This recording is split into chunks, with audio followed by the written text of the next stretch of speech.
भज गोविंद गोविंद भज मूलमते संप्रप्ते सन्निहिते काले नहीं नहीं रक्षति धुकरण करणे। वन अनुवाद गोविंद की पूजा करो, गोविंद की पूजा करो, गोविंद की पूजा करो, हे मूर्ख मन।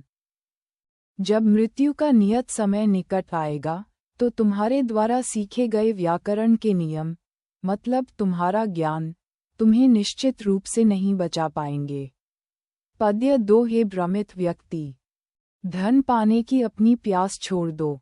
लालसा से मुक्त मन में सही समझ विकसित करो। अपने कर्मों से जो भी धन प्राप्त करो, उसी से अपने हृदय को प्रसन्न करो। श्लोक 3। नारी स्तंभरा नाभिदेश दृष्ट्वा मागा मोहवेश एयमानसा वासादि विकारम मानसी विचिंतया वार वार। 3 अनुवाद किसी औरत के ब्रेस्ट और नाभि को देखकर हैरान मत हो जाना, ये तो बस मांस और चर्बी का बदलाव है। इस बारे में अपने मन में बार बार सोचो। श्लोक 4। जैसे कमल के पत्ते पर रखी पानी की बूंद पूरी तरह से अस्थिर होती है, वैसे ही जीवन भी बहुत चंचल और पल भर का है। जान लो कि यह पूरी दुनिया बीमारी और घमंड से जकड़ी हुई है और दुख से पूरी तरह से परेशान है। श्लोक 5। जब तक कोई दौलत कमा पाता है, तब तक उसका अपना परिवार समर्पित और जुड़ा रहता है, लेकिन उसके बाद जब कोई कमज़ोर, जर्जर शरीर में जीता है, तो घर में कोई भी उसका हालचाल नहीं पूछता। श्लोक 6। जब तक शरीर में जीवन की सांस रहती है, तब तक घर के लोग उसका हालचाल पूछते हैं, लेकिन एक बार जब सांस निकल जाती है और शरीर खत्म हो जाता है, तो उसकी अपनी पत्नी भी उस लाश से डरकर सिकुड़ जाती है। श्लोक 7। जब तक कोई बच्चा होता है, तब तक वह खेल में डूबा रहता है। जब तक कोई जवान होता है, तब तक वह एक जवान औरत से जुड़ा रहता है। जब बूढ़ा होता है, तो वह चिंता और बेचैनी में डूबा रहता है। फिर भी अफसोस, कोई भी कभी भी परम ब्रह्म के प्रति समर्पित नहीं होता। श्लोक 8। तुम्हारी पत्नी कौन है? तुम्हारा बेटा कौन है? दुनियादारी का ये चक्र बहुत अजीब है। तुम किसके हो? तुम कहाँ से आए हो? हे भाई, यहाँ उस सच पर सोचो। श्लोक 9। अच्छे लोगों की संगति से वैराग्य आता है, वैराग्य से भ्रम से मुक्ति मिलती है, भ्रम से मुक्ति से अटल सत्य मिलता है, और अटल सत्य में जीते जी मुक्ति मिलती है। श्लोक 10। जब जवानी बीत जाती है, तो इच्छा का जुनून किस काम का? जब पानी सूख जाता है, तो झील कहाँ रहती है? जब धन कम हो जाता है, तो आश्रितों का समूह कहाँ रहता है? जब सत्य जान लिया जाता है, तो दुनियादारी का चक्र कहाँ रहता है? श्लोक 11। धन, अनुयायियों या जवानी पर गर्व मत करो, क्योंकि समय इन सभी को एक ही पल में बहा ले जाता है। इस पूरी दुनिया को, जो भ्रम से बनी है, त्याग दो और सत्य को जानकर ब्रह्म की स्थिति में प्रवेश करो। श्लोक 12। दिन और रात, शाम और सुबह, सर्दी और वसंत बार बार आते हैं। समय चलता रहता है और जीवन फिसल जाता है, फिर भी इच्छा का झोंका अपनी पकड़ नहीं छोड़ता। श्लोक 13। ये पूरी शिक्षा 12 फूलों के समूहों में व्यवस्थित व्याकरण के जानकार के लिए दी गई है। यह निर्देश आदरणीय शंकर भगवत्पाद ने दिया था, जो ज्ञान के गुरु हैं और सभी की शरण हैं।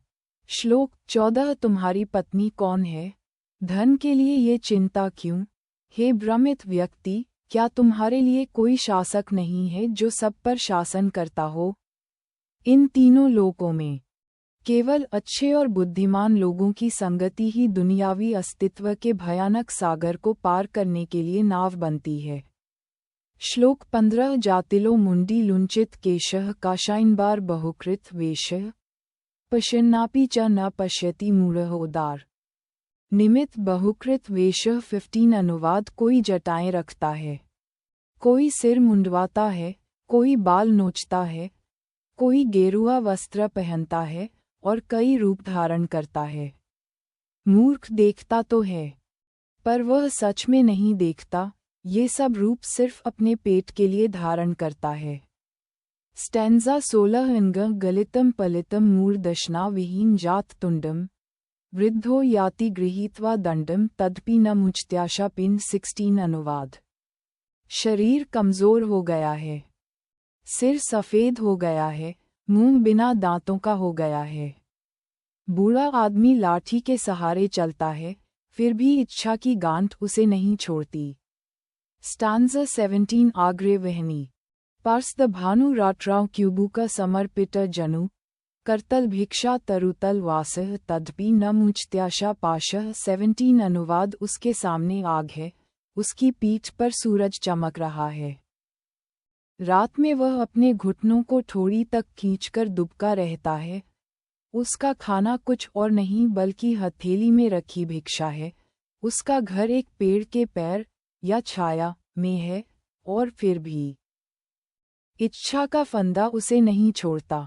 स्टांजा 18 कुरुते गंगा सागर गमनम व्रत परिपालनम अथवा दानम ज्ञान विहीन सर्वमतेन भजति न मुक्तिन जन शतेन 18 अनुवाद। कोई गंगा और सागर की तीर्थ यात्रा कर सकता है, पूरी ईमानदारी से व्रत रख सकता है या दान दे सकता है, फिर भी सभी विचारधाराओं के अनुसार जो ज्ञान से रहित है, उसे 100 जन्मों में भी मुक्ति नहीं मिलती। श्लोक 19 देवताओं के मंदिरों में या किसी पेड़ के नीचे रहना, धरती को ही अपना बिस्तर बनाना, हिरण की खाल ओढ़ना, temples of the gods or at the foot of a tree, the earth itself as one's bed, a deerskin for clothing, thus renouncing all possessions and pleasures. To whom does such dispassion not bring happiness? Stanza 20 Whether one is devoted to yoga or devoted to enjoyment. Whether one delights in company or is free of all attachment, he whose mind delights in Brahman, he alone rejoices, truly he rejoices.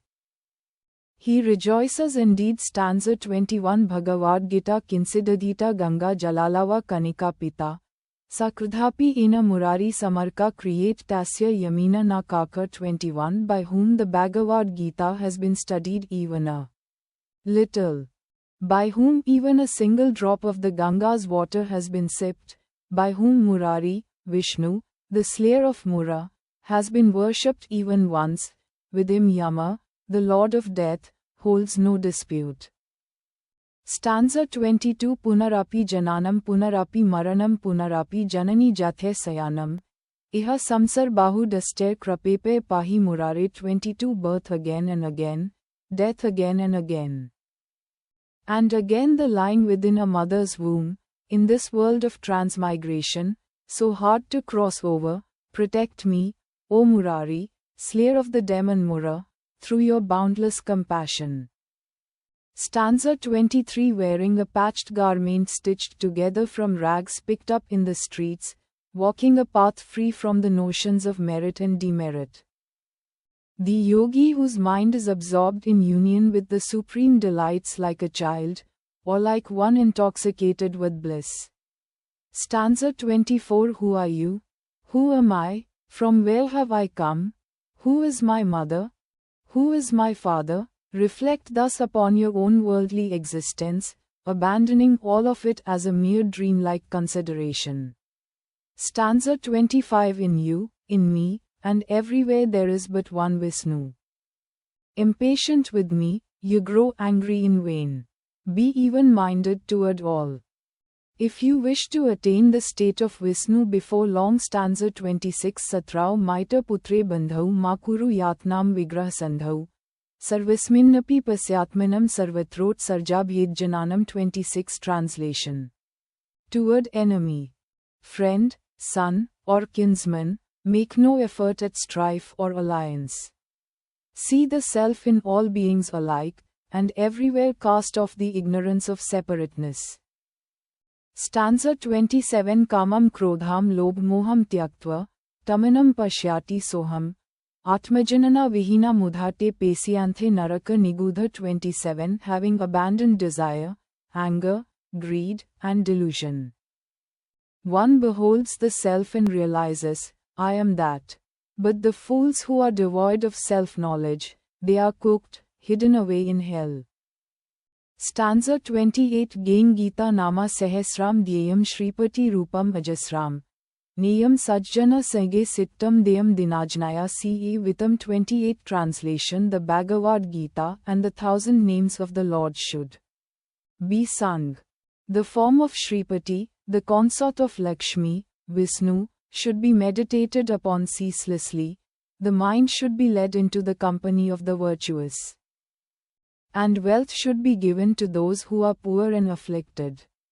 Stanza 29 For the sake of pleasure one indulges in the enjoyment of women, but afterward, alas, disease takes hold of the body. Though in this world death is the certain refuge of all, even so a man does not abandon his sinful conduct. Stanza 30 Arthamanartham bhavaya nityam nasti tata sukha leseh satyam. Putradapi dhanabhajam biti sarvatresa vihita riti 30 Reflect constantly that wealth is worthless, truly. Not the slightest happiness comes from it. Those who possess wealth live in fear even of their own sons. This is the way of things everywhere. Stanza 31 Pranyamam pratyaharam nityanitya viveka vikaram japyasameta samadhi vidhanam kurva vadhanam mahad avadhanam 31 Translation Practice breath control, pranayama, and the withdrawal of the senses, pratyahara. Reflect with discernment upon what is eternal and what is transient.